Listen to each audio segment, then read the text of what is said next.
of this was decided. You really think you can change the future? All of this was decided. The truth is what you see with your eyes, not what you hear. Good tidings, ladies and gentlemen of the Lodge, and welcome back. Today we are talking Final Fantasy VII, we are talking the Turks, we are talking about Cissnei. Cissnei is a peculiar character in the Final Fantasy VII canon, originally appearing in Before Crisis, but not being properly fleshed out until Crisis Core, where she plays an important role. I often believed seeing Cissnei in the future of the FF7 remake trilogy is more a matter of when rather than if, though lately I have been pondering how exactly she will play into the future of the series. It was only upon my recent playthrough of Crisis Core Reunion that it occurred to me exactly how she will play her hand even as early as the next installment, Rebirth. And if that is enough to pique your interest, and you agree that Cissnei is the best Turk, then prepare yourself, dear viewer, because this video is for you. First things first, let's establish Cissnei's primary role in Crisis Core. As we know, the Turks are jacks of all trades, but they mostly serve as an eye in the sky. Not just literally, but figuratively. While the Turks will occasionally rotate on some duties, we can observe that Sung was primarily tasked with watching Aerith, while it would appear that Cissnei was primarily tasked with following Zack around. Further evidenced by his vacation in Costa del Sol and Sung's final words to Cissnei in Crisis Core. I want them alive. You hear me? You're going to save Zack's life. Of course.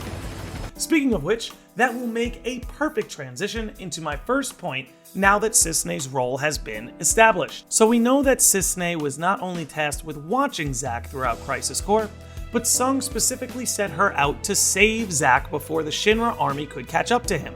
So knowing that Cissnei was sent out on that mission to save Zack, we have to ask ourselves, isn't it only a matter of time before she intercepts both Zack and Cloud on their way back to Midgar?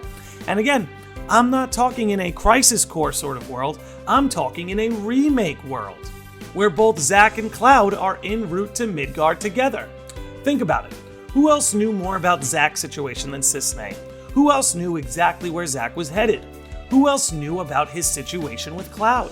Seeing as Zack now survived the standoff in Remake, and knowing that it was Cissnei's job to follow and save him, we have to believe that with this new development taking place, that Cissnei herself would be the key to Zack and Cloud's survival. Now, why do I say it like that?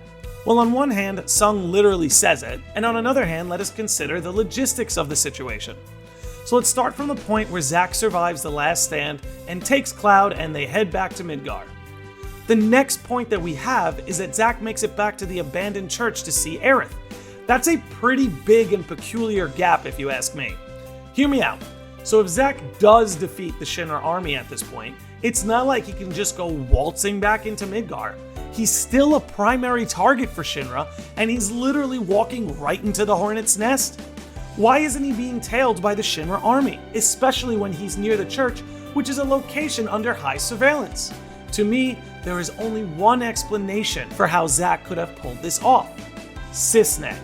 Cissnei must have intercepted Zack and Cloud before reaching Midgar and sent some sort of signal to keep Shinra off their backs. On one hand, we have seen Cissnei outright lie to Shinra when she told Sung that she had lost the target. Sung, I am sure, knew the nuance of this call, but needless to say, it worked.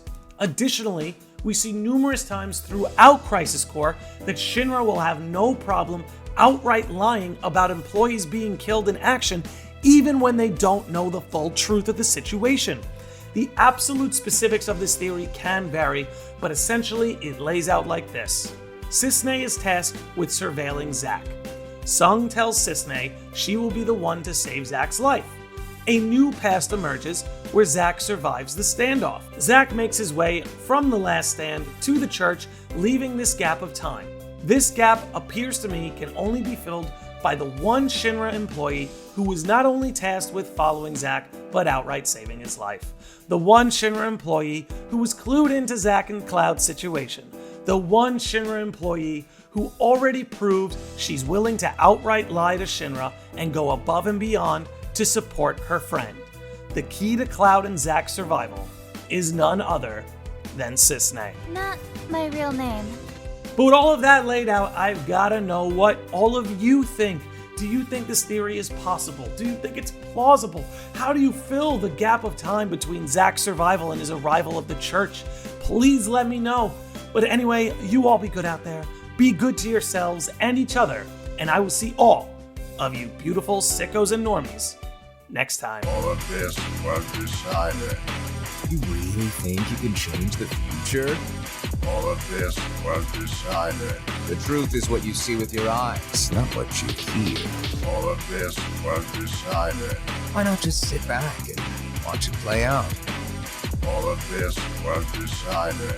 May your heart be your guiding key.